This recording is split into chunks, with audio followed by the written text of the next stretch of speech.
Well, this is certainly the kind of thing that would cause Hezbollah to strike back. I mean, this was quite unprecedented. We're talking about 2,800 injuries right now, 200 critically wounded. We have blasts as far as Syria, and even the Iranian ambassador to Lebanon was injured. So it certainly harkens the notion that there might be some kind of escalatory attack for this quite embarrassing, to be honest, attack on Hezbollah operatives throughout the country in Lebanon and in Syria. It's unprecedented. I don't think we've ever seen anything quite like this before. And as you mentioned, pagers are actually an old technology that Hezbollah operatives were encouraged to use because they are less hackable, less traceable. And so, we're all wondering sort of how Israel could have gotten into these pagers if they had infiltrated the supply chain, which would suggest Mhm. even a kind of psychological operation on Hezbollah, where they will be highly suspicious of partners and members within their communities. Pretty remarkable. Lebanon's telecom minister, Johnny Korm, suggesting the batteries on these devices likely overheated. He's calling it foul play, and Lebanon was quick to blame Israel, as we've been reporting. Would we expect Israel to take credit if that's in fact true? I doubt Israel will take credit, but we do know that just yesterday they had accused Hezbollah of potentially assassinating a high-ranking Israeli military official. So this could have potentially been retaliation for that.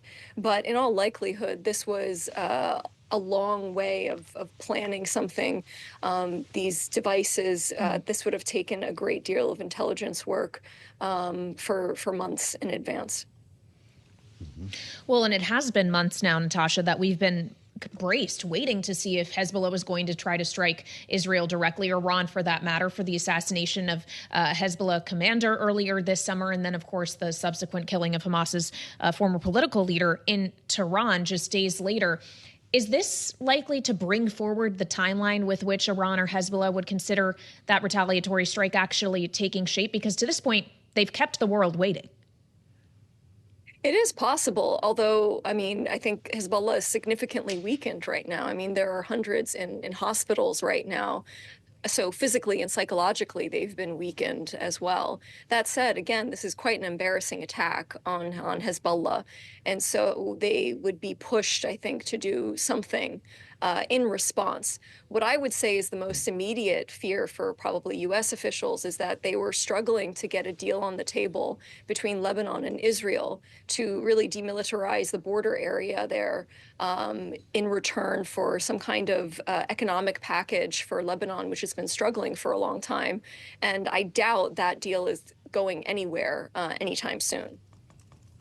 There's just a headline crossing the terminal now from Agence France Presse that you mentioned that Iran's ambassador to Lebanon was wounded in the pager explosion. This all happens as Antony Blinken sets off on his 10th journey to the region since October 7th. He's going to be in Cairo, we understand. And as Israel sends the message to Amos Hochstein, representing the Biden administration, that there is only a military solution to the north, should Blinken be going to Israel on this trip? So far, he's not scheduled to. So far, he is not scheduled to, and it's a good point that you make about Amos Hochstein, who just 24 hours ago was warning both Israel and Lebanon not to escalate the situation into a wider war. Blinken is scheduled to meet with primarily Egyptian and Qatari officials to get a new deal on the table to present to Hamas and Israel. But the administration is being very quiet about these talks now. They've sort of shifted strategies from being very, very public a couple of months ago about a potential ceasefire deal.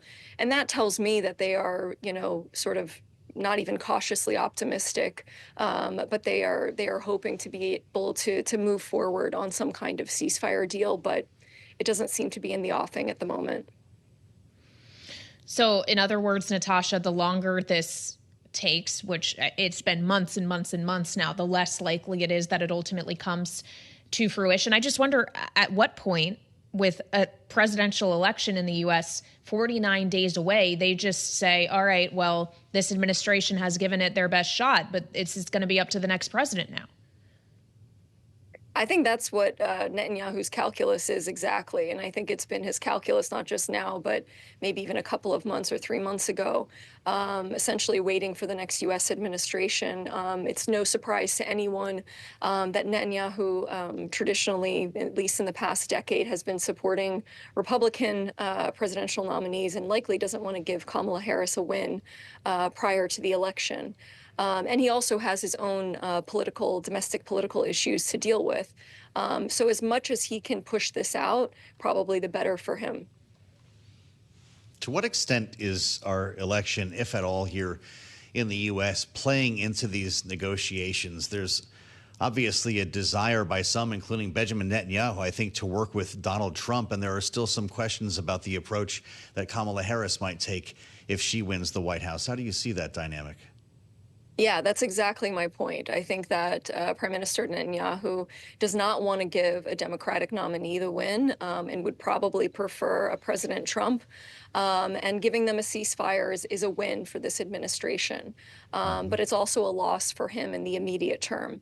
And so I think he's going to continue to try to push this out as much as he possibly can, which is one of the reasons, frankly, the administration was prioritizing this Lebanon-Israel deal.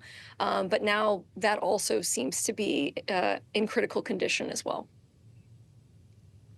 Well, and as we consider the different relationships here, Lebanon and Israel, obviously Hamas and Israel in the ongoing ceasefire negotiations, and Iran itself, it raises the question of the other countries in the Middle East. Joe made the point here that Antony Blinken, the Secretary of State, is specifically not going to Israel on this trip. He's instead going to Egypt, one of the mediators, along with Qatar. How should we be thinking about the evolution of their roles here if the U.S. is in question because of the election and the knowledge that the next president will not be Joe Biden?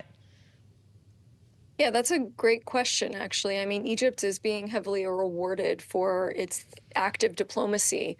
It's going to have to be instrumental in any kind of peace agreement or ceasefire deal, as one of the sticking points is the Philadelphia corridor, which is along the border of Gaza, the Gaza Strip, and Egypt. And the administration has also said that it will unlock a major aid deal to Egypt that it had been blocking because of human rights abuses.